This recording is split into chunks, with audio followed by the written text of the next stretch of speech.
त्रिभुवन अन्तर्राष्ट्रिय विमानस्थलबाट ठूलो परिणाममा सुन बरामद। भन्सार कटेर सिनामङ्गल पुगेको झण्डै 1 क्विन्टल सुन बरामद। सुन तस्कर समूहले 2 महिनामा 22 पटक भित्राएको थियो ब्रेक्सु मार्फत 2000 किलोभन्दा बढी सुन तस्करी भएको अनुमान। विमानस्थलमा नासुदेखि अफिसरसम्मले हेर्छन् भन्सारका सामान कसरी छुटो 100 किलो सुन। यसको विषयमा पुरै जानकारी आजको समाचारमा हेर्नुहोस्। 6 वर्ष अघि सडक मार्गबाटै भित्रिएको थियो 88 केजी सुन। एयरपोर्टमा बरामद ब्रेक्सु सहितको सुनको तौल राष्ट्र बैंकले जोग्दा 155 केजी भयो। अब सुन मात्रै जोखिँदै करिब 1 क्विन्टल सुन तस्करीमा गृहमन्त्री नारायण काजी श्रेष्ठ आफै संलग्न रहेको समाचार आएको। सांसद गोपाल भट्टराईको आरोप। सुन प्रकरणमा आफ्नो संलग्नता नरहेको व्यवसायी दीपक मल्होत्राको दाबी। 10 सेकेन्ड मात्रै ढिलो भएको भए उम्किन सक्थ्यो सुन। प्रधानमन्त्रीले कसैलाई नछोड्न भन्नु भएको छ भन्दै अधिकारीहरूको जानकारी। विमानस्थलमा झण्डै 1 क्विन्टल सुन बरामद। विमानस्थलमा खटिएका सबै संयन्त्रमाथि छानबिन जरुरी देखियो। सुन तस्करी प्रकरण भन्सार जाँच पासमा संलग्न सबै कर्मचारी निलम्बन गर्ने तयारी। क्विन्टलका क्विन्टल सुन छिराउँदा एयरपोर्टको डिटेक्टर किन कराएन भन्दै राष्ट्रिय सभा बैठकमा सांसदहरूको प्रश्न। थप 100 केजी सुन अझै विमानस्थलभित्रै रहेको आशंका। विशेष अपरेसन जारी। सुन बाहिरिएको बारे छानबिन गर्न भन्सार विभागले बनायो समिति। नेपाली सेनाको संख्या कुनै पनि हालतमा घटाउन नहुने राष्ट्रिय सभा सदस्य वामदेव गौतमको टिप्पणी। उपभोक्तालाई गुणस्तरीय वस्तु उचित मूल्यमा उपलब्ध गराउन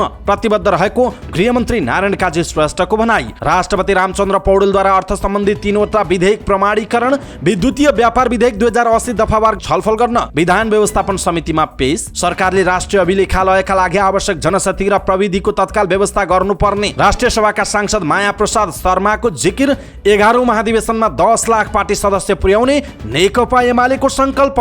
अर्थ मन्त्रालय र राष्ट्र बैंक बीच हार्दिक सम्बन्ध हुनुपर्ने पूर्व अर्थमन्त्री एवं नेकपा एमालेका नेता विष्णु पौडेलको जिकिर। प्रेस चौतारीका अध्यक्ष बस्नेत विरुद्ध गृहमन्त्रीका प्रेस सल्लाहकारले दिए साइबर ब्युरोमा उजुरी। राष्ट्रिय स्वतन्त्र पार्टीकी सांसद शोभिता गौतमले जितिन् पोलिटिसियन अफ द इयरको अवार्ड। मिठुब्याज सम्बन्धी विधेयकमा राष्ट्रिय सभाले महान्यायाधिवक्ताको राय लिने। कान्तिपुर टेलिभिजनले बन्द गर्यो सन्दीप छेत्रीको कार्यक्रम वार द फ्लप। केरुङ नाकाबाट चीनतर्फको भन्सारमा जान 1 दिने पासको व्यवस्था गर्न व्यवसायीहरूको माग। पीसीएल नर्सिङ एचए र फार्मेसी असिस्टेन्टको शुल्क वृद्धि स्थगित भयो। मनाङका याक र चौरीमा पनि देखियो लम्पी स्किन। माटो बोकेका गाडीलाई बन्चरे डाँडा जान छुट। फोहोरका गाडीलाई अवरोध कायमै। बौद्ध स्तूपमा मैनमध्ये प्रज्वलन गर्दै सेलिब्रिटीले सम्झिए शाहरुखलाई। मौद्रिक नीति अगाडि लगानीकर्ता पर्खर हेरेको अवस्थामा नेप्सेमा सामान्य गिरावट देखियो। 1.31 अङ्कले घटेर नेप्से परिसूचक 2163.92 बिन्दुमा पुग्यो। रुसको मिसाइल आक्रमणका कारण 60,000 टन अन्न नष्ट भएको युक्रेनको आरोप। भारतको मणिपुरमा 2 जना महिलालाई निर्वस्त्र बनाएर सडकमा हिँडाएको घटनाको चौतर्फी आलोचना। भारतको मणिपुरमा महिलामाथि यौन हिंसाको भिडियो पनि सार्वजनिक। चीन अत्याधिक गर्मीको चपेटामा पर्यो। तापक्रम 52.2 डिग्री सेल्सियससम्म पुग्यो। र फिफा महिला विश्वकप फुटबल आजदेखि सुरु। न्युजिल्यान्डको विजयी सुरुवात। दर्शक महानुभाव नमस्कार। समाचारपाटी.com को न्यूज बुलेटिनमा यहाँलाई हार्दिक स्वागत छ। म प्रहलाद चन्द्र घिमिरे। सदाको जहाँ आज पनि हामी उपस्थित भएका छौँ आजका मुख्य समाचार, ब्रेकिङ न्यूज अपडेट लगायत तपाईँलाई काम लाग्ने हेर्नै पर्ने महत्त्वपूर्ण समाचारहरू लिएर। हाम्रो मेहनतका लागि यो भिडियोमा एउटा लाइक अवश्य गर्नुहोला। दर्शक महानुभाव पलपलको न्यूज अपडेट हेर्नका लागि हाम्रो च्यानललाई तपाईँले अहिलेसम्म सब्स्क्राइब गर्नुभएको छैन भने कृपया सब्स्क्राइब गर्नुहोस् अनि नजिकै आउने बेल आइकनलाई क्लिक गर्नुहोला। दैनिक रूपमा हेर्नुहुन्छ भने रेगुलर भनेर लेख्नुहोला। आज पहिलोचोटि हो भने फर्स्ट टाइम भनेर लेख्नुहोला। देशभित्र हुनुहुन्छ भने आफू रहेको गाउँ ठाउँ सहर जिल्लाको नाम लेख्नुहोला। विदेशमा हुनुहुन्छ भने कुन देशबाट हामीलाई हेरिरहनु भएको छ त्यो कुरा तलको कमेन्ट बक्समा कमेन्ट गर्नुहोला। आउनुहोस् दर्शक महानुभाव आजका महत्त्वपूर्ण समाचार सुरु गरौँ। त्रिभुवन अन्तर्राष्ट्रिय विमानस्थलमा ठूलो परिणाममा सुन बरामद भएको। 1 क्विन्टल सुन भन्सार कटेर सिनामङ्गल पुगे पछाडि बरामद भएको प्रसङ्गबाट। त्रिभुवन अन्तर्राष्ट्रिय विमानस्थलबाटै करिब 1 क्विन्टल सुन जाँच पास भएर झण्डै सिनामङ्गलमा पुगेर बरामद भएको जनाइएको छ। त्रिभुवन अन्तर्राष्ट्रिय विमानस्थल भन्सार कार्यालयको जाँच पास गरेर झण्डै 1 क्विन्टल सुन बाहिरिएको भेटिएको छ। राजस्व अनुसन्धान विभागले विशेष सूचनाको आधारमा चलाएको अपरेसनका क्रममा सिनामङ्गलबाट झण्डै 100 किलो सुन बरामद भएको विभागका महानिर्देशक नवराज ढुङ्गानाले जानकारी दिनुभयो। नेपालमा अहिलेसम्म बरामद भएको यो नै सबैभन्दा ठूलो परिणामको सुन हुन सक्छ उहाँले भन्नुभएको छ। त्रिभुवन अन्तर्राष्ट्रिय विमानस्थल स्रोतका अनुसार बरामद गरिएको सुन मङ्गलबारको क्याथे पेसिफिक उडान विमान मार्फत काठमाडौँ आएको मोटरसाइकल र स्कुटरको ब्रेक सू भित्र लुकाएर ल्याएको सुन भन्सार जाँच पास गरेर अपराह्न 2 बजे कटेको सूचना राजस्व अनुसन्धान विभागसम्म पुगेको थियो। त्यसपछि विभागले गरेको कारबाहीमा ठूलो परिमाणमा सुन बरामद भएको छ। अझैसम्म बरामद भएको सुन तौलिने क्रम जारी रहेको छ। हङकङबाट आएको सुन भारततर्फ तस्करी गरेर लैजान लागेको आशंका गरिएको छ। भन्सार जाँच पास भएर सेनामङ्गल पुगेको सुनबारे भन्सार विभाग र विमानस्थल भन्सार कार्यालयले अनभिज्ञता प्रकट गरेको थियो। तर अहिले यो सुन राष्ट्र बैंकमा लगेर जोख्ने काम सुरु गरिएको जनाइएको छ।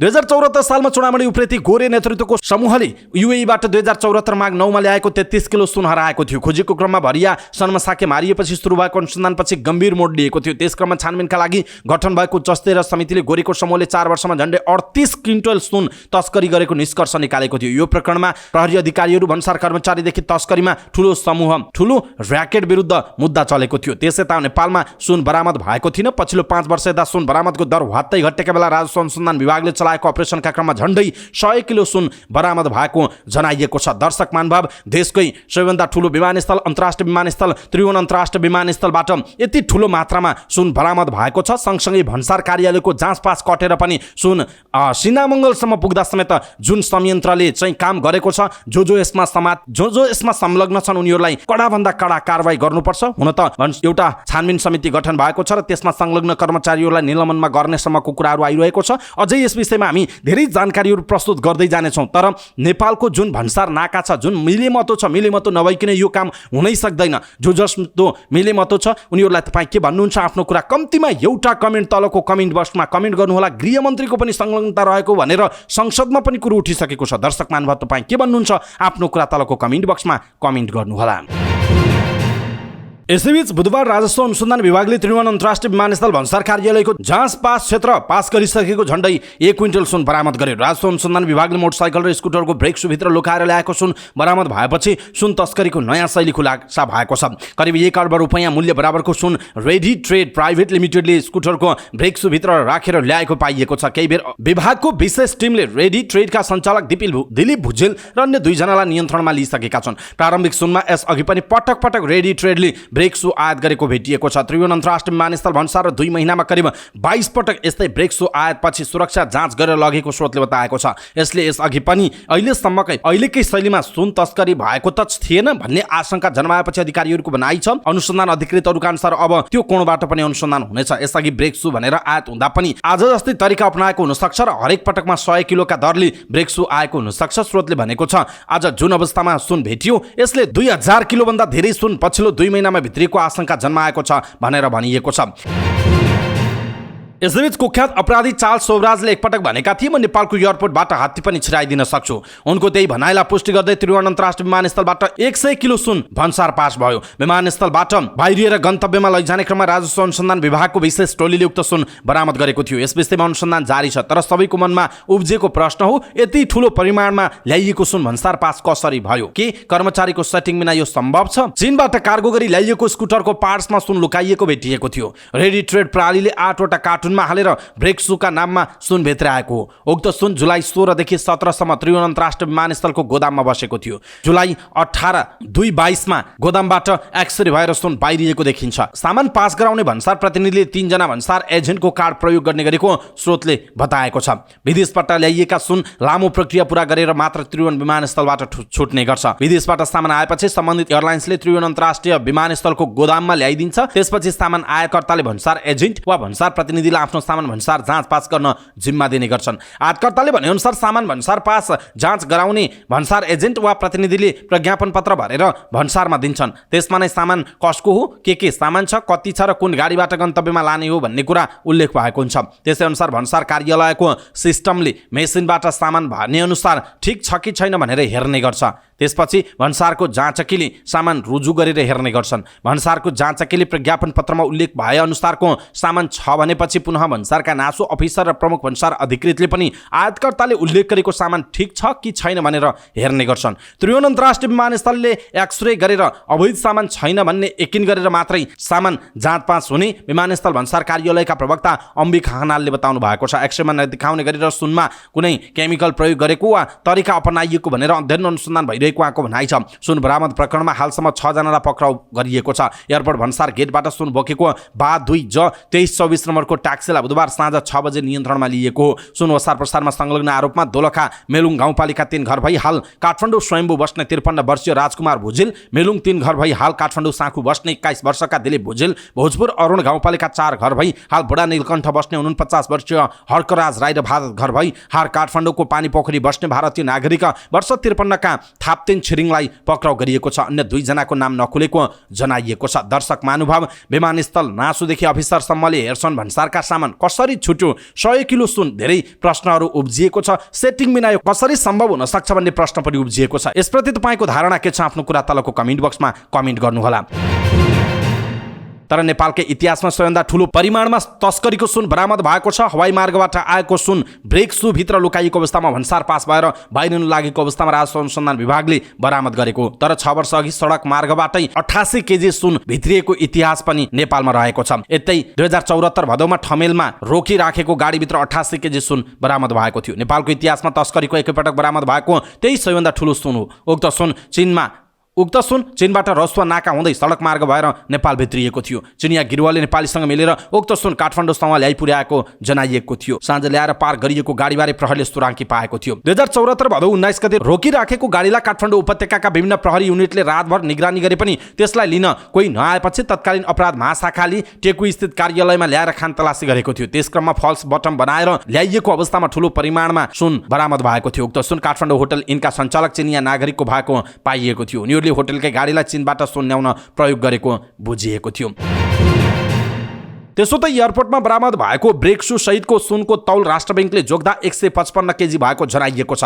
राष्ट्र बैंकले त्रिभुवन अन्तर्राष्ट्रिय विमानस्थलबाट अवैध रूपमा भित्रिएको सुन तौलिएको छ। राजस्व अनुसन्धान विभागले लगेको पोका सहितको सुन जोग्दा 155 केजी निस्किएको टक्सार महाशाखाका प्रमुख थानेश्वर आचार्यले जानकारी दिनुभयो। तर त्यसमा बेरिएको कपडा, कार्टुन, ब्रेक सु निकालेर जोग्दा पनि सुनको परिमाण कम हुने आचार्यले बताउनु भएको छ। केन्द्रीय बैंकले सुनको पोका जोखेर राखिसकेको छ। पोकाभित्र रहेको वास्तविक सुन कति हो भन्नका लागि राजस्व अनुसन्धान विभागले केन्द्रीय बैंकलाई लेखी पठाउनु पर्ने आचार्यले बताउनु भएको छ। यो समाचार तयार पार्दासम्म अब त्यो प्रक्रिया सकेर खास गरी सुन मात्रै कति छ भनेर जोख्ने काम अगाडि बढाइने उहाँको भनाइरहेको छ।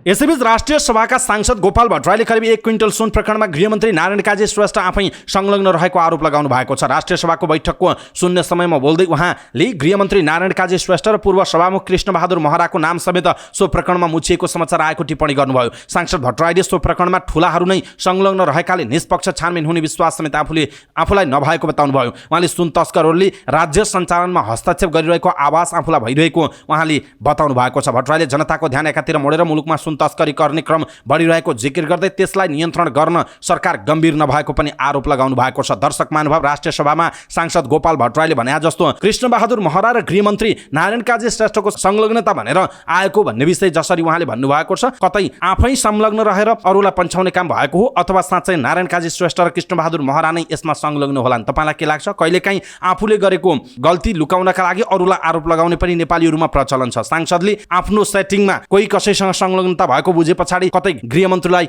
दोष लगाइदिएको अथवा आरोप लगाइदिएको पनि हुन सक्छ अथवा स्वयं गृहमन्त्री र कृष्णबहादुर महरा पनि जोडिएको हुन सक्छ। खास गरी कृष्णबहादुर महराका बाबु छोराको नाम त यसअघि नै आइसकेको छ। हामीले पनि समाचार प्रसारण गरिसकेका छौँ। खास गरी यसको सत्य तथ्य छानबिनुहोस्, हामी पनि माग गर्छौँ। तपाईँ के भन्नुहुन्छ? कृपया एउटा कमेन्ट तलको कमेन्ट बक्समा कमेन्ट गर्नुहोला। र आज जुन खालको एउटा घटना भएको छ र नेपाल सरकारले राजस्व अनुसन्धान विभागले जुन खालको सफलता प्राप्त गरेको छ यसप्रति हामी धन्यवाद दिनै पर्छ। अहिलेसम्म कति सुन भित्रियो होला त्यो कुरा छोडौँ, अनुसन्धानमा आउँदै जाला। तर आज जसरी पक्रिएको छ 100 किलोभन्दा बढी सुन, 1 क्विन्टलभन्दा बढी सुन जसरी पक्राउ परेको छ अथवा समातिएको छ यसप्रति तपाईँ के भन्नुहुन्छ? कृपया एउटा कमेन्ट गर्नुहोला। सबै नेपालीहरूमा यो खालको समाचार पुर्याउनु पर्नेछ। तपाईँको एउटा लाइक, यो समाचारमा गरिएको एउटा लाइकले यो समाचार सबै नेपालीहरूमा पुग्छ। त्यसकारण कृपया यो समाचारलाई लाइक कमेन्ट गर्नुहोला, आफ्ना धारणा राख्नुहोला र फेसबुकमा सेयर गर्न नबिर्सिनुहोला।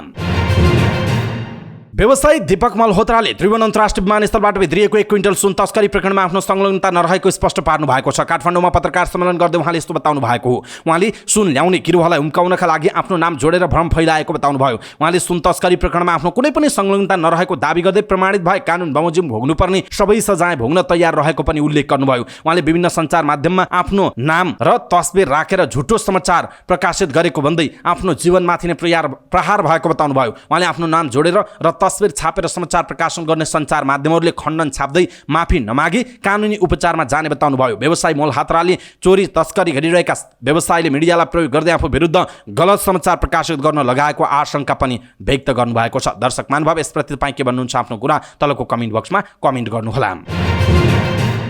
यसैबीच राजस्व अनुसन्धान विभागले त्रिभुवन अन्तर्राष्ट्रिय विमानस्थल कार्गो परिसर अघिबाट 100 किलो बढी अवैध सुन बरामद गर्यो। 1 अर्ब रुपैयाँ भन्दा बढी मूल्यको सुन। विभागले आफ्नै पहलमा सफल अपरेसन पछि विभाग सुनसँग जोडिएको कनेक्सनबारे थप अनुसन्धानमा छ। 10 दिन अघि आएको कच्चा सुनलाई विभागको सिङ्गो संयन्त्र परिचालन गरेपछि सुन तस्करीको हालसम्मकै ठूलो जालोमा आक्रमण गरिएको विभागका महानिर्देशक नवराज ढुङ्गानाले बताउनुभयो। उनै ढुङ्गानासँग सुन अपरेसन बारे गरिएको संक्षिप्त कुराकानीमा उहाँले भन्नुभएको छ, 10 सेकेन्ड मात्र यदि ढिलो भएको हुन्थ्यो भने यो सुन उम्कन सक्थ्यो। हामीले कुनै पनि संयन्त्र प्रयोग गरेर त्यो सुन समाउन सकिन्थेन, तर हामीले निकै सावधानीका साथ काम गर्यौं, आफ्नो संयन्त्र प्रयोग गर्यौं, अपरेसन सफल बनायौं र सुन समात्यौं भनेर ढुङ्गानाले भन्नुभएको छ। हामीलाई 10 दिन पहिला नै सूचना आएको थियो, उहाँको भनाइ छ। सूचना साह्रै कच्चा थियो हो कि होइन हामीलाई शंका थियो। त्यसपछि हामीले विभागको सिङ्गो टिमलाई एकीकृत गरेर सूचनाको परिपक्वता खोज्यौं। हामीले सूचनाको परिपक्वता खोज्दै गर्दाखेरि हाम्रै संयन्त्रबाट पनि सूचना चुहावट हुन सक्ने र त्यो संयन्त्रसम्म पुग्न नसक्ने पनि सम्भावना हुन सक्थ्यो। त्यसकारण हामीले सावधानी अपनायौं। पछिल्लो 3 दिनको बीचमा चाहिँ हामी सफलता नजिक थियौं, उहाँले भन्नुभएको छ।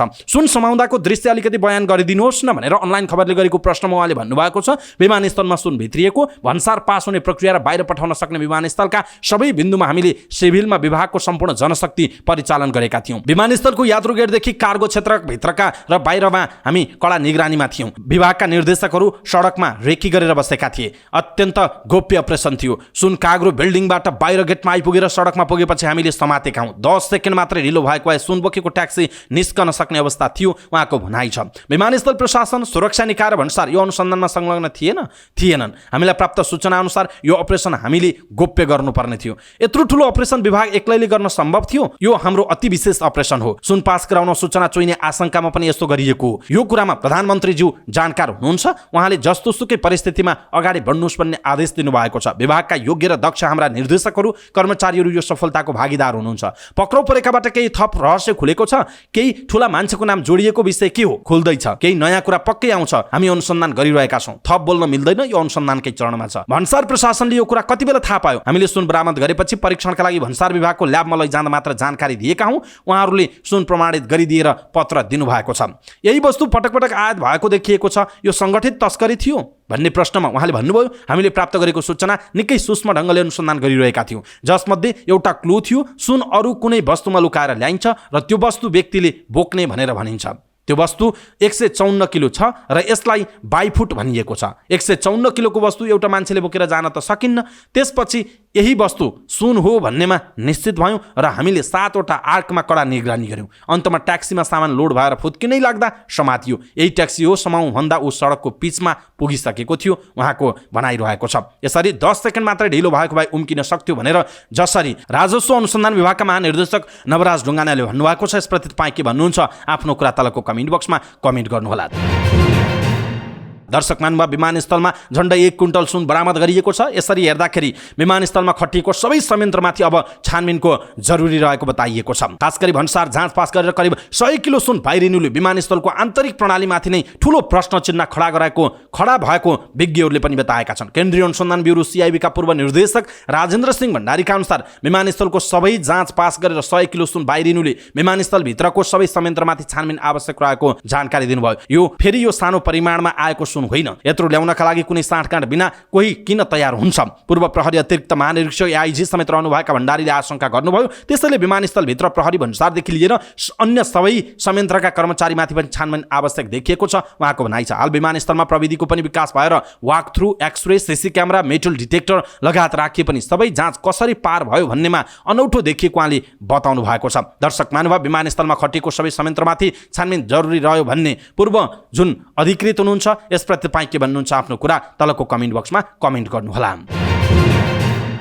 त्रिभुवन अन्तर्राष्ट्रिय विमानस्थल भन्सारबाट जाँच पास भएको 1 अर्ब रुपैयाँ बढीको सुन बरामद प्रकरणमा भन्सार विभागले छानबिन थालेको छ। प्रारम्भिक चरणमा उक्त सुन जाँच पासमा संलग्न सबैलाई निलम्बनको तयारी गरिएको विभागका महानिर्देशक शुभाकान्त पौडेलले बताउनुभयो। केही समयमा यसको निर्णय हुन्छ, हामीले आन्तरिक छानबिन तीव्र पारेका छौँ। महानिर्देशक पौडेलले भन्नुभयो, जाँच पासमा संलग्न सबै निलम्बन हुन्छ। विभागले भन्सारबाट सुन पास भएको विषय सङ्गठित रूपमा भएको हो वा प्राविधिक कमजोरीमा तस्करले फाइदा उठाएको भन्ने बारेमा विभागले अनुसन्धान अगाडि बढाएको महानिर्देशक पौडेलले बताउनुभयो। त्रिभुवन अन्तर्राष्ट्रिय विमानस्थल स्रोतका अनुसार बरामद सुन मङ्गलबारको क्याथी प्यासिफिकको उडान मार्फत काठमाडौँ आएको थियो। मोटरसाइकल र स्कुटरको ब्रेक सो भित्र लुकाएर ल्याइएको सुन बुधबार भन्सार जाँच पास गरेर अपराह्न 2 बजे कटेको सूचना पाएपछि राजस्व अनुसन्धान विभागले गरेको कारबाहीको क्रममा ठूलो परिमाणमा सुन बरामद भएको थियो। बरामद भएको सुनको परिमाण भने यकिन भइसकेको छैन। 155 किलो सबै गरेर जोख्दा भएको छ। अब सुन मात्र जोख्ने तयारी भएको जनाइएको छ। 100 किलो सुन नेपाल अवैध रूपमा भित्रिएको विषयलाई लिएर राष्ट्रिय सभामा प्रश्न उठेको छ। यसले नेपालको एयरपोर्टको सुरक्षा जाँचका सम्बन्धमा समेत प्रश्न उठेको भनी सांसदहरूले सरकारको ध्यान आकर्षण गराएका छन्। चार्ल्स सोबराजले त्रिभुवन अन्तर्राष्ट्रिय विमानस्थलबाट हात्ती छिराइदिन सक्ने भनिदिएको अभिव्यक्तिलाई बिर्साउन गरी 100 किलो सुन अवैध रूपमा भन्सार पास भएको बताउँछन् नेपाली कांग्रेसका राष्ट्रिय सभा संसदीय दलका नेता रमेश चङ रायमाझी। बिहिबार राष्ट्रिय सभाको विशेष समय लिएर उहाँले 33 किलो सुन अवैध रूपमा आएको चर्चा सेलाउन नपाउँदै 100 किलो सुन अवैध रूपमा भित्राउँदा अन्तर्राष्ट्रिय स्तरमा नेपालको छवि धुमिल भएको उहाँले बताउनुभयो। 100 किलो सुन एकपल्ट होइन 22 पल्ट यस्तो प्रक्रिया भयो भनेर आइरहेको छ। नेता रायमाझीले भन्नुभयो, हामीले एउटा मोबाइल लगाएको घडी कुनै बेला खोलेर कोटको गोजीमा हालेर त्यो मेसिन छिर्दा डिटेक्टर कराउँछ। 100 किलो सुन निस्कँदा डिटेक्टर किन कराएन उहाँले प्रश्न गर्नुभयो। भन्सारका कर्मचारीको भूमिमा यस्तो कार्यमा शङ्कास्पद रहेको उहाँको आरोप छ। त्यहाँको पुलिस के गरिरहेको थियो? आर्मीलाई लाज हुन्छ कि हुँदैन? उहाँ थप्नुहुन्छ, भन्सारको मिलेमत्तु बिना हुन्छ? पुलिसको मिलेमत्तु बिना सम्भव हुन्छ यो चिज? मुलुकलाई अपराधको क्रीडा थलो बन्नबाट सरकारले जोगाउनु पर्ने र त्यसका लागि संलग्नमाथि कारबाही हुनुपर्ने उहाँले बताउनुभयो। एमाले सांसद गोपाल भट्टराईले 100 किलो सुन अवैध रूपमा भित्रिएको बारे निष्पक्ष छानबिन हुनुपर्ने बताउनु भएको छ। पावरमा भएकाहरू जोगिँदा समेत छानबिन भएको छैन। जनताको ध्यान एकातिर केन्द्रित गर्ने र अर्कोतर्फ तस्करी मैलाउने अवस्था देखिएको छ उहाँले भन्नुभएको छ। सुन भित्राउँदा मोटरसाइकल र स्कुटरको ब्रेक सु भनेर भन्सार छली भएको र 1-1.5 महिनामा यही प्रक्रियाबाट भित्रिएको भन्ने सुनिएको उल्लेख गर्दै उहाँले भन्नुभयो, अब निष्पक्ष छानबिन हुन्छ भनेर विश्वास गर्ने ठाउँ छैन, यो प्रश्न राख्न चाहन्छु उहाँले भन्नुभयो। त्यस्तै जसपा सांसद मोहम्मद खालिदले 1 अर्बको सुन अन्तर्राष्ट्रिय विमानस्थलबाट भित्र आउँछ भने बाहिर पनि जान सक्ने भन्दै उहाँले प्रश्न उठाउनु भयो। त्रिभुवन अन्तर्राष्ट्रिय विमानस्थलमा जुन सरकार आए पनि करारमा आफ्ना मान्छे राख्ने प्रवृत्ति रहेको उल्लेख गर्दै उहाँले अवैध सुन आयातमा राजनीतिक संलग्नता रहेको हुन सक्ने आशंका पनि व्यक्त गर्नु भएको छ। यसैबीच त्रिभुवन अन्तर्राष्ट्रिय विमानस्थल भन्सार परिसरमा अझै थप 100 किलो सुन रहेको आशंकासँगै राजस्व अनुसन्धान विभागले विशेष अपरेसन जारी राखेको छ। विमानस्थलका कार्गो भवनबाट बाहिरिने गेटमा 100 किलो सुन बढी समातिएको तेस्रो दिन राजस्व अनुसन्धान विभागले थप उस्तै प्रकृतिको 100 किलो बढी सुन विमानस्थलभित्रै रहेको आशंकाको आधारमा अपरेसन जारी राखेको जनाएको छ। विभागले त्रिभुवन अन्तर्राष्ट्रिय विमानस्थल कार्गो परिसर अघिबाट 100 किलो बढी अवैध सुन बरामद गरेको थियो। अहिले उक्त सुनको मुचुल्का गरेर जोख्ने काम भइरहेको छ। विशेष अपरेसनका लागि विभागका महानिर्देशक नवराज ढुङ्गाना आफै विमानस्थल परिसरमा पुग्नु भएको छ। विभागले पक्राउ परेकाहरूको घर तथा वासस्थान समेत खानतलास गरेको जनाइएको छ। यसैबीच भन्सार विभागले झण्डै 1 क्विन्टल सुन विमानस्थलबाट बाहिरिएको प्रकरणको छानबिनका लागि समिति नै गठन गरिसकेको छ। भन्सार विभागको अनुसन्धान शाखाका निर्देशक मानबहादुर पौडेलको संयोजकत्वमा 6 सदस्यीय छानबिन समिति गठन भएको छ। भन्सार जाँच पास गरेर तस्करीको सुन बाहिर कसरी गयो भन्ने विषयमा छानबिन गर्ने जिम्मेवारी समितिलाई दिएको त्रिभुवन अन्तर्राष्ट्रिय विमानस्थल भन्सार कार्यालयका सूचना अधिकारी पुण्य विक्रम खड्काले बताउनु भएको छ। दर्शक महानुभाव, देशको अन्तर्राष्ट्रिय विमानस्थल त्रिभुवन अन्तर्राष्ट्रिय विमानस्थलबाट 100 किलो सुन बाहिर निस्किसकेको छ अनि बाहिर निस्कँदै गर्दा राजस्व अनुसन्धान विभागले समाएको छ। अझै 100 भन्दा बढी किलो सुन त्यहाँभित्र हुन सक्ने आशंकामा खास गरी अपरेसन चलाइएको छ। यो विषयमा खास गरी विमानस्थल प्रशासन, भन्सार लगायतका सबै संयन्त्रहरू असक्षम र प्राविधिक रूपमा केही कमजोरी हुन सक्छ तर असक्षम देखिएका छन्। नैतिक रूपमा अरू देशमा हुन्थ्यो भने गृहमन्त्रीले राजीनामा दिइसकेको हुन्थ्यो, खास गरी सुरक्षा व्यवस्था कमजोर भयो भन्ने। तर नेपालमा त्यो नैतिकताको राजनीति छैन। अझै आफ्नालाई संरक्षण गर्ने, अझै यस्ता खालका तस्करीहरूमा संलग्न हुने खालका नामहरू आइसकेको छ। यसप्रति तपाईँ के भन्नुहुन्छ? कृपया एउटा कमेन्ट तलको कमेन्ट बक्समा कमेन्ट गर्नुहोला। राष्ट्रिय सभाका सांसद वामदेव गौतमले नेपाली सेनाको संख्या घटाउने प्रस्तावप्रति आपत्ति जनाउनु भएको छ। पूर्व उप प्रधानमन्त्री समेत रहनुभएका गौतमले राष्ट्र र जनतालाई स्वतन्त्रतापूर्वक बाँच्न पाउने अधिकार दिलाएको नेपाली सेनाको संख्यालाई घटाउने कुरा उसको अपमान बाहेक केही हुन नसक्ने तर्क गर्नुभयो। राष्ट्रिय सभाको बैठकमा विशेष समय लिएर बोल्दै उहाँले नेपाली सेनाको संख्या कायम राख्दै औद्योगिक क्षेत्र र कृषि क्षेत्रको उत्पादन वृद्धिका लागि 2 लाख सेना थप गर्नुपर्ने प्रस्ताव पनि गर्नुभयो। त्यसो गरियो भने नेपाली सेनाले आगामी 5 वर्षभित्र नेपाललाई आत्मनिर्भर मात्र बनाउने हो नभई विदेश निर्यात गर्ने मुलुकको स्तरमा पुर्याउने सांसद गौतमले तर्क समेत गर्नुभयो। उहाँले गौरव गाथाले भरिएको नेपाली सेनाको संख्या घटाएर त्यसको बजेट देशको विकासमा लगाउने कुराको पनि खण्डन गर्दै बरु प्रतिनिधि सभाको संख्या घटाउन र प्रदेश सभा हटाउँदा उपयुक्त हुने बताउनुभयो। त्यस अवस्थामा सांसद गौतमले हालको प्रतिनिधि सभाले राष्ट्रको कार्यकारी चुन्ने प्रणाली रहँदासम्म मुलुकको विकास हुनै नसक्ने पनि जिकिर गर्नुभयो। उपप्रधान तथा गृहमन्त्री नारायण काजी श्रेष्ठले नक्कली वस्तु र कालोबजारी नियन्त्रण गरी उपभोक्तालाई गुणस्तरीय वस्तु उचित मूल्यमा उपलब्ध गराउन प्रतिबद्ध रहेको बताउनु भएको छ। नेपाल राष्ट्रिय व्यवसायी महासंघसँग गृहमन्त्री सहित सुरक्षा निकायका उच्च अधिकारीसँग नक्कली वस्तु बेचबिखन, कालोबजारी नियन्त्रण र गुणस्तर अनुगमनका विषयका विशेष छलफल कार्यक्रमलाई सम्बोधन गर्दै उपप्रधान तथा गृहमन्त्री श्रेष्ठले यस्तो बताउनु भएको हो। उहाँले नक्कली वस्तु र कालोबजारी नियन्त्रण गरी उपभोक्तालाई गुणस्तरीय वस्तु उचित मूल्यमा उपलब्ध गराउने विषयमा सरकारी निकायहरूले दत्तचित्त भएर काम गर्नुपर्ने आवश्यकता रहेको बताउनुभयो। उहाँले सरकारले विगतका सकारात्मक कामहरूलाई निरन्तरता दिँदै उद्योग व्यवसाय क्षेत्रका समस्याहरू पहिचान गरेर कमी कमजोरीलाई सच्याएर समस्या समाधान गर्न प्रभावकारी कदम चाल्नुपर्ने आवश्यकता रहेको औल्याउनु भएको छ। राष्ट्रपति रामचन्द्र पौडेलले विभिन्न 3वटा विधेयक प्रमाणीकरण गर्नुभएको छ। बिहिबार बसेको राष्ट्रिय सभाको बैठकमा अध्यक्ष गणेश प्रसाद तिमिल सिन्हाले राष्ट्रपति कार्यालयबाट पठाएको पत्र पढेर सुनाउँदै राष्ट्रपति पौडेलले गत असार 31 गते विनियोजन विधेयक 2080, आर्थिक विधेयक 2080 र राष्ट्र ऋण उठाउने विधेयक 2080 प्रमाणीकरण गर्नुभएको बताउनुभयो। संघीय संसदको दुवै सदनबाट पारित भएका विधेयकहरू राष्ट्रपतिले प्रमाणीकरण गरेपछि अब कानुनको रूपमा कार्यान्वयनमा जाने संवैधानिक व्यवस्था रहेको छ। राष्ट्रिय सभाले विद्युतीय व्यापार विधेयक 2080 लाई दफावार छलफलका लागि विधायन व्यवस्थापन समितिमा पठाएको छ।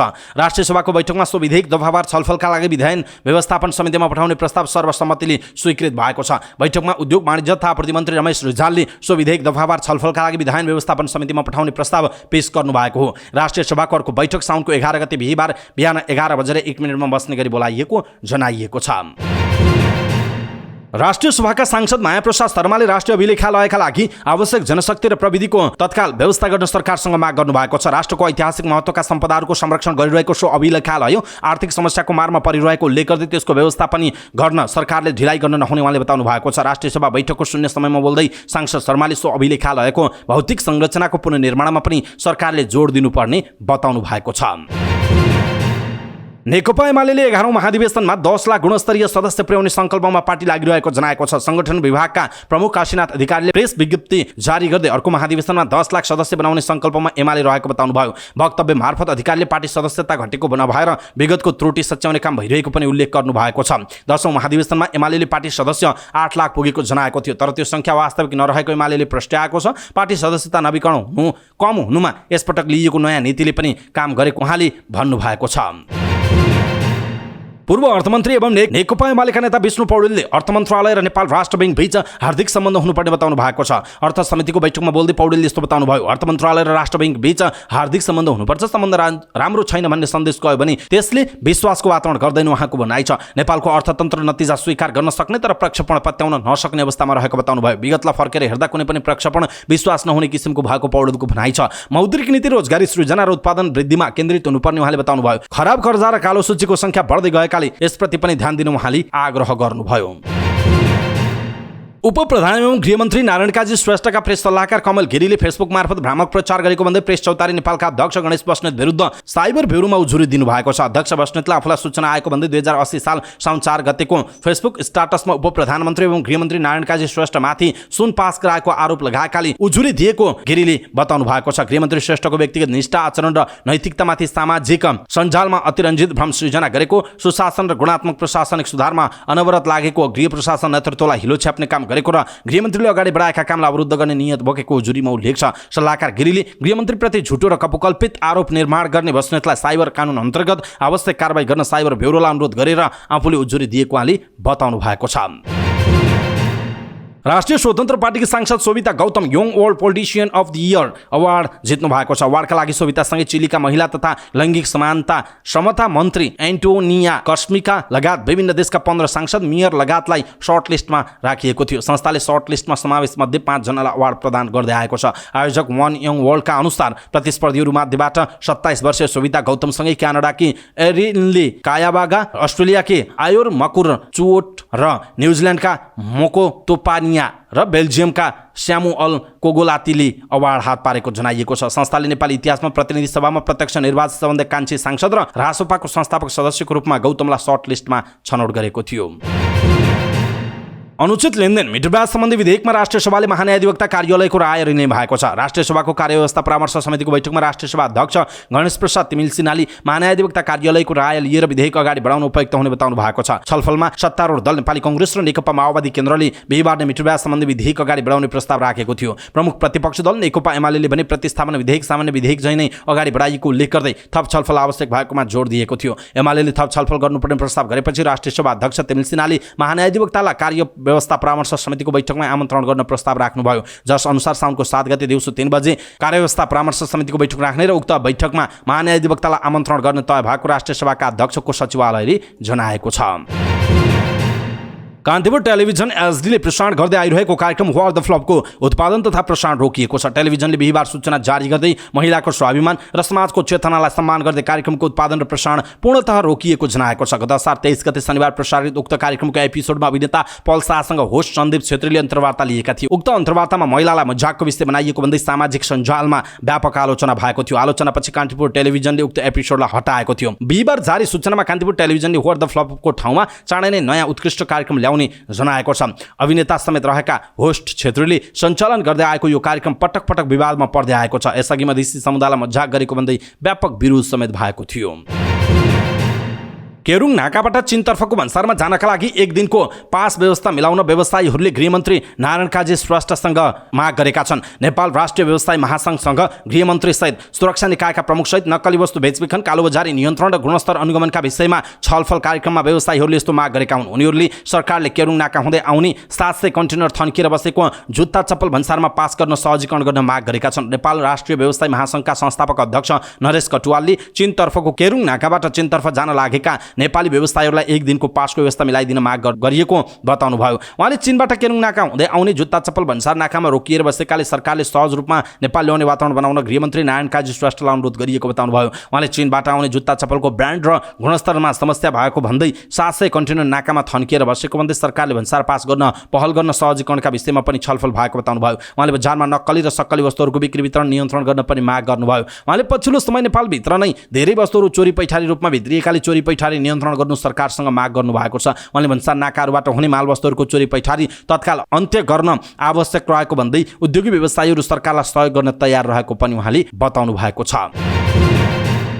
प्राविधिक शिक्षा तथा व्यावसायिक तालिम परिषद सिटिबिटीले प्रमाणपत्र तह, नर्सिङ प्रमाणपत्र तह, सामान्य चिकित्सा एचए र डिप्लोमा इन फार्मेसी विषय अध्ययनका लागि गरेको शुल्क वृद्धि स्थगित गरेको छ। परिषदले एक सूचना जारी गर्दै सरकारवालाहरूसँगको छलफलपछि मात्र शुल्क समायोजन गर्ने गरी अहिलेलाई शुल्क समायोजन सम्बन्धी यसअघिको निर्णय स्थगित गरेको जनाइएको छ। परिषदको स्तर निर्धारण तथा सम्बन्धन महाशाखाले गत 29 असारमा 3 वटा विषयको शुल्क समायोजन गरेको भन्दै सूचना प्रकाशित गरेको थियो। सूचना अनुसार सिटिबिटीले नर्सिङको 1,49,230 रुपैयाँ, एचएको 1,19,000 रुपैयाँ र फार्मेसीको 86,500 रुपैयाँ बढाएको थियो। जस अनुसार 3 वर्ष प्रमाणपत्र तहका लागि नर्सिङका लागि 6,24,230, एचए तर्फ 5,23,820 र फार्मेसी असिस्टेन्सका लागि 4,23,660 शुल्क पुगेको थियो। तर बढेको शुल्क कार्यान्वयन नहुने देखिएको छ। चिकित्सा शिक्षा सुधारका अभियन्ता डाक्टर गोविन्द केसीले विज्ञप्ति निकालेर चिकित्सा शिक्षा आयोगको परामर्श बिना सिटिबिटीले यस्तो निर्णय गर्नु गलत र बदनीयतपूर्ण रहेको भन्दै खारेजको माग गर्नुभएको थियो।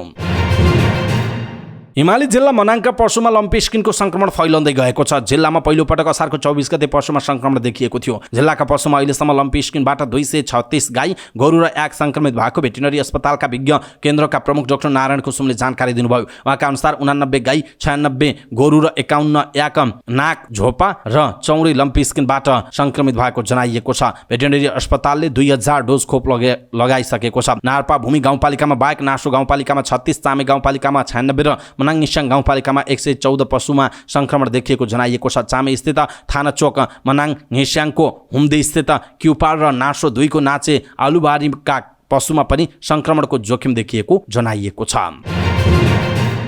काठमाडौँ उपत्यकाबाट फोहोर बोकेर जाने गाडीमा अवरोध गरिरहेका मन्चरी डाँडा ल्यान्डफिल साइटका स्थानीय बासिन्दाले माटो बोकेर गएको गाडीलाई पनि जान दिएका छन्। तर फोहोर बोकेर जाने गाडीलाई पनि उनीहरूले अवरोध कायमै राखेका छन्। साउनको 1 गतेदेखि ककनी गाउँपालिकाका जनप्रतिनिधि सहित स्थानीयले काठमाडौँबाट गएको फोहोरको गाडी जान दिएका छन्। तर बिहीबार मन्चरी डाँडामा दुर्गन्धित भएको फोहोरलाई छोप्न माटो बोकेर 20 वटा गाडी जान दिएको ककनी गाउँपालिका 3 का वडा अध्यक्ष घननाथ वज्रगाईले जानकारी दिनुभएको छ। उहाँले नेपाल विज्ञान तथा प्रविधि प्रज्ञा प्रतिष्ठान नास्टको अध्ययन टोली पनि मन्चरी डाँडा जान लागेको जानकारी दिनुभएको छ। दिवंगत अभिनेता शाहरुख ताम्राकारको 13औं दिनको पुण्यतिथिमा सेलिब्रिटी र फ्यानले उनलाई सम्झिएका छन्। उनको सम्झनामा बुधबार बेलुका बौद्धनाथ स्तूपमा मैनबत्ती प्रज्वलन गरियो, जहाँ उनको परिवार, कलाकार र सर्वसाधारणले शाहरुखलाई सम्झँदै श्रद्धासुमन व्यक्त गरे। उनका बुबा आमा कलाकारहरू रेनसा वान्तवा राई, साम्राज्ञी शाह, बेनिसा हमाल, सुषमा कार्की, नितेश चङ कुँवर, मलिना जोशी, श्रद्धा छेत्री, भ्लगर शिशन बानिया, निर्माता प्रज्वल राणा, बैंकर अनिल केसरी शाह, पूर्व मिस नेपाल अस्मी श्रेष्ठ लगायतले मैनबत्ती बाल्दै शाहरुखलाई स्मरण गरी उपस्थिति कलाकारको आँखा रसाएको देखिन्थ्यो। शाहरुख निकट गायक नितेश भावुक सुनिए। उनले शाहरुखको बौद्धिकताको प्रशंसा गरे। पूर्व मिस नेपाल मोडेलहरू समेत बौद्ध स्तूपमा उपस्थित थिए। शाहरुखले मुस्कान छरिरहेको एक ठूलो तस्बिरमा माल्यार्पण र बत्ती बाल्दै सबैजनालाई प्रार्थना गरे। शाहरुख असार 21 गते रातोपुल शहीद मार्ग स्थित आफ्नै घरमा मृत अवस्थामा भेटिएका थिए।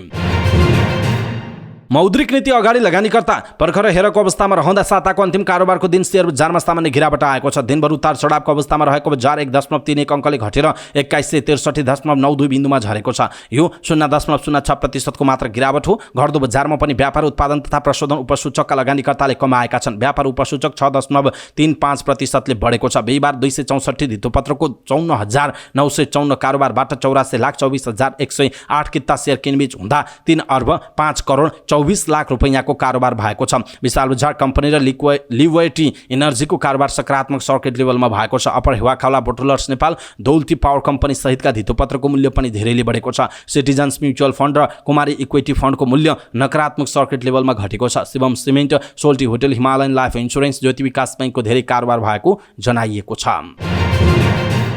रुसको मिसाइल आक्रमणका कारण 60,000 टन अन्न नष्ट भएको युक्रेनले जनाएको छ। लगातारको आक्रमणले अन्न भण्डारणका पूर्वाधारमा पनि क्षति पुगेको युक्रेनले दाबी गरेको हो। युक्रेनका कृषि मन्त्री माइकोला सोल्स्कीले निर्यात पूर्वाधारको ठूलो हिस्सामा क्षति पुगेको बताएको बीबीसीले जनाएको छ। रुसले ब्ल्याक सीमा रहेको युक्रेनको बन्दरगाहमा लक्षित आक्रमण गरिरहेको युक्रेनको आरोप छ। यसअघि रुसले युक्रेनको खाद्यान्न निकासी गर्ने सम्झौताबाट बाहिरिएको घोषणा गरेको थियो। रुसले खाद्यान्न निकासी गर्ने सम्झौता नवीकरण गर्न अस्वीकार गरेपछि विश्वभर मूल्यवृद्धि हुने र केही देशमा खाद्य सङ्कट निम्तन सक्ने चेतावनी दिएको छ। पश्चिमा देशको प्रतिबन्धका कारण सम्झौता नवीकरण नगरेको रुसले बताएको छ। 1 वर्ष अघि सम्झौता हुँदा संयुक्त राष्ट्र सङ्घले रुसलाई कृषि उत्पादन र मल निर्यातमा सहयोग गर्ने प्रतिबद्धता जनाएको थियो। तर पश्चिमा देशले लगाएको प्रतिबन्धका कारण आफूलाई कठिनाई भएको रुसको भनाइरहेको छ।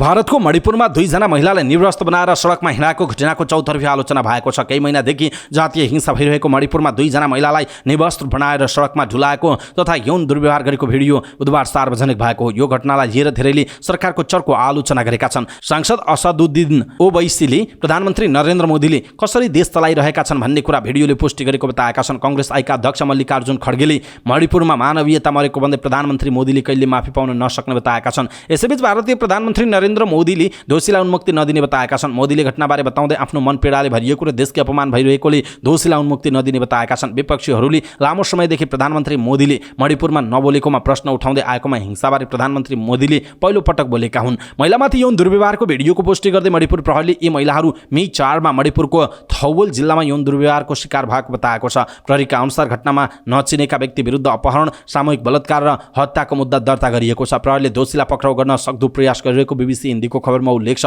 मणिपुरका मुख्यमन्त्री एन बिरेन सिंहले दोषीलाई कडा कारबाही हुने बताउँदै यस घटनामा संलग्न 1 जनालाई पक्राउ गरिएको दाबी गरेका छन्। सर्वोच्च अदालतले पनि यस विषयमा सरकारको जवाफ माग गरेको जनाइएको छ। यसैबीच भारतको मणिपुरमा मैतेई र कोकी समुदाय बीचको हिंसक सङ्घर्षका क्रममा 2 महिलामाथि यौन हिंसा भएको भिडियो सामाजिक सञ्जालमा भाइरल छ। भिडियोले 2 महिलालाई निर्वस्त्र पारेर लखिटिरहेको भिडियोमा देखिन्छ। यो भिडियो सार्वजनिक भए लगत्तै भारतका सत्तापक्ष र विपक्षी दलका नेताहरूले घटनाप्रति आपत्ति जनाएका छन्। भारतीय प्रधानमन्त्री नरेन्द्र मोदीले घटनाले आफ्नो हृदय पीडाले भरिएको र कडाभन्दा कडा कारबाही गर्न सरकार तयार रहेको बताउनु भएको छ। दर्शक महानुभाव, यसप्रति तपाईँको धारणा के छ? आफ्नो धारणा तलको कमेन्ट बक्समा कमेन्ट गर्नुहोला। युरोप र अमेरिकासँगै चीनमा पनि अत्याधिक गर्मी बढेको छ। यो जुलाई महिनामा चीनमा गर्मीले नयाँ कीर्तिमान बनाएको छ। चीनको उत्तर पश्चिमी राज्यमा तापक्रम 52 डिग्री सेल्सियस भन्दा धेरै छ। सिनजियांगको सरकारी अखबारका अनुसार त्यहाँको तुर्फन डिप्रेसनको सानबाओ टाउनसिपमा तापक्रम 52.2 डिग्री सेल्सियस पुगेको छ। पर्यटकीय क्षेत्रको रूपमा रहेको तुर्फन डिप्रेसनको सानबाओ टाउनसिप अंगुरका लागि पनि प्रख्यात छ। त्यहाँ अझै 5 दिन तापक्रम यस्तै रहने चेतावनी दिएको छ। यसअघि सन् 2015 मा चीनको आयाडिङ क्षेत्रमा तापक्रम 50 डिग्री सेल्सियस सेल्सियस भन्दा धेरै मापन भएको थियो। यस्तै चीनको राजधानी बेइजिङमा 28 दिनदेखि अधिकतम तापक्रम 35 डिग्री सेल्सियस भन्दा धेरै छ। युरोप र अमेरिकामा अत्याधिक गर्मी बढेपछि नागरिकका लागि एडभाइजरी जारी गरिएको छ। इटालीमा तापक्रम 46 डिग्री सेल्सियससम्म पुगेको थियो। अत्याधिक गर्मीका कारण चीन, अमेरिका र युरोपमा तातो हावा अर्थात् लू चल्ने चेतावनी दिइएको छ। अहिलेसम्मकै सबैभन्दा ठूलो फिफा महिला विश्वकपको उद्घाटन खेलको केही घण्टा अघि न्युजिल्यान्डमा गोली चलेको छ। अकल्यान्डमा गोली चल्दा 2 जनाको मृत्यु भएको छ भने 6 जना घाइते भएको बीबीसीले उल्लेख गरेको छ। घटना बिहिबार न्युजिल्यान्डको सबैभन्दा ठूलो सहर अकल्यान्डमा भएको हो। फिफाले घटनाको बावजुद पनि न्युजिल्यान्ड र नर्वेको खेल पूर्वनिर्धारित तालिका अनुसार नै गराएको जनाइएको छ। न्युजिल्यान्डमा फुटबलको सबैभन्दा ठूलो महोत्सवको माहौल हुने दिन यस्तो घटना भएको जनाइएको छ।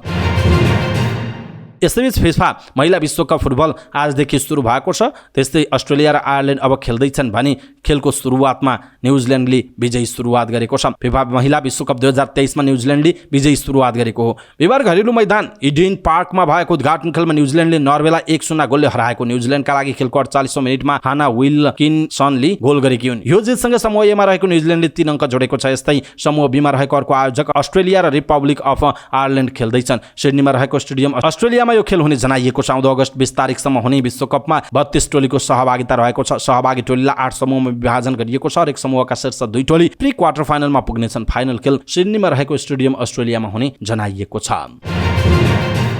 अवस्था दर्शक महानुभाव समाचारपाटी.com को न्यूज बुलेटिन अहिलेका लागि यति नै। हामीले प्रस्तुत गरेका समाचारहरूप्रति तपाईको धारणा के छ? आफ्नो धारणा तलको कमेन्ट बक्समा कमेन्ट गर्नुहोला। हाम्रो मेहनतका लागि यो भिडियोमा एउटा सानो लाइक अवश्य गर्नुहोला। दर्शक महानुभाव पलपलको न्यूज अपडेट हेर्नका लागि हाम्रो च्यानललाई तपाईले अहिलेसम्म सब्स्क्राइब गर्नुभएको छैन भने कृपया सब्स्क्राइब गर्नुहोस् अनि नजिकै आउने बेल आइकनलाई क्लिक गर्नुहोला। दैनिक रूपमा हेर्नुहुन्छ भने रेगुलर भनेर लेख्नुहोला। आज पहिलो चोटि हो भने फर्स्ट टाइम भनेर लेखिदिनु होला। देशभित्र हुनुहुन्छ भने आफू रहेको गाउँ ठाउँ सहर जिल्लाको नाम लेख्नुहोला। विदेशमा हुनुहुन्छ भने कुन देशबाट हामीलाई हेरिरहनु भएको छ त्यो कुरा तलको कमेन्ट बक्समा कमेन्ट गर्नुहोला। अवस्था दर्शक महानुभाव समाचारपाटी.com को न्यूज बुलेटिन नेपाली समय अनुसार भोलि बिहान 5 बजे लिएर फेरि हामी उपस्थित हुनेछौँ। पलपलको न्यूज अपडेट हेर्नका लागि हाम्रो च्यानललाई तपाईले अहिलेसम्म सब्स्क्राइब गर्नुभएको छैन भने कृपया सब्स्क्राइब गर्नुहोस् अनि नजिकै आउने बेल आइकनलाई क्लिक गर्नुहोला। पलपलको न्यूज अपडेटका लागि समाचारपाटी.com हेर्दै गर्नुहोस्। नमस्कार।